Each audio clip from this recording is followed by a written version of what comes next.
Every meal you consume in a restaurant includes some sort of spice mixture. Some are more complex than others. Think about Indian, Asian, and Moroccan foods. These are very complex recipes, but the results speak for themselves. It seems that most people would not take on a recipe like that. Is it because they lack the skill levels, or do they need the knowledge to put together the spices? Today we'll take a look at the process necessary to put together a spice mixture, some of which go back to 3000 BC. First, you're going to need a cookbook. I prefer a Moroccan cookbook. That's good for a very complex recipe. Sometimes a little intimidating, but it will break you out of your shell and get you to try new spices and herbs that you've never tried before. So you can take a look at this. If that is a little more intimidating than you want, you can stick to like a more basic cookbook like a Jamie Oliver. They have more easier recipes and easier to find ingredients. So take a look at either one of these. But the bottom line is you need a recipe. Once you have the recipe, you'll need the other tools necessary, one of which is a skillet.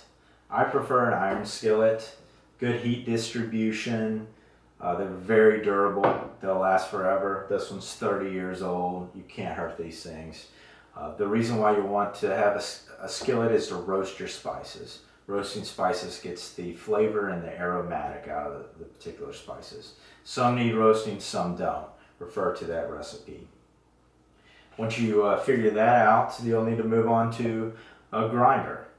Now you can use an old school mortar and pestle. This is a lava and this is a marble. These have been around since the dawn of time.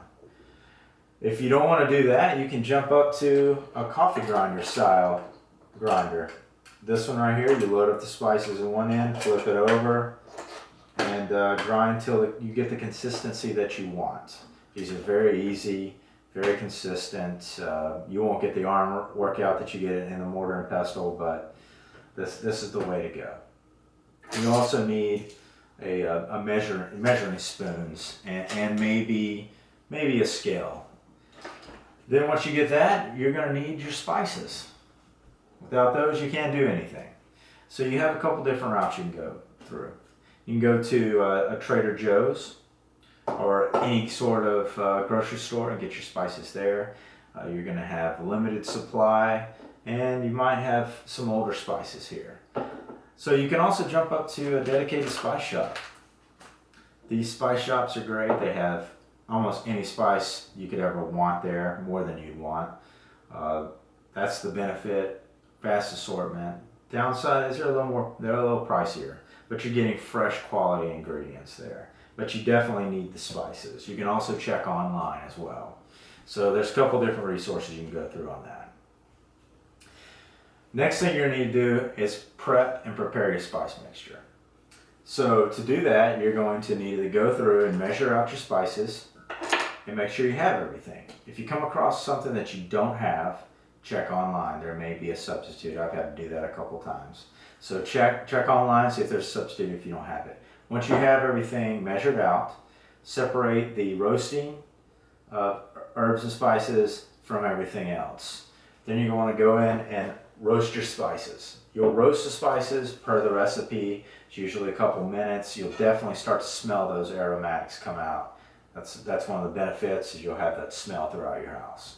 So once you have everything roasted, you want to recombine all your spices, once again as per recipe.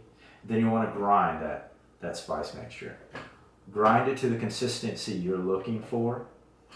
Once you have that done, then you want to transfer that to some sort of container. Airtight's the way to go. These are not airtight, but they're great little, just a container, something to put it in. Once you have that, then you can start your meal.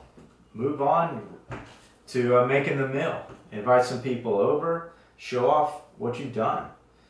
Make sure that when you're doing it, you're tasting your food. If you're not tasting your food, you're not going to come out with a quality product. Bare minimum, salt, pepper, some garlic, that's what you need for bare minimum if you're making some sort of meal. Hopefully this little rundown today will help you spice up your life, and good luck.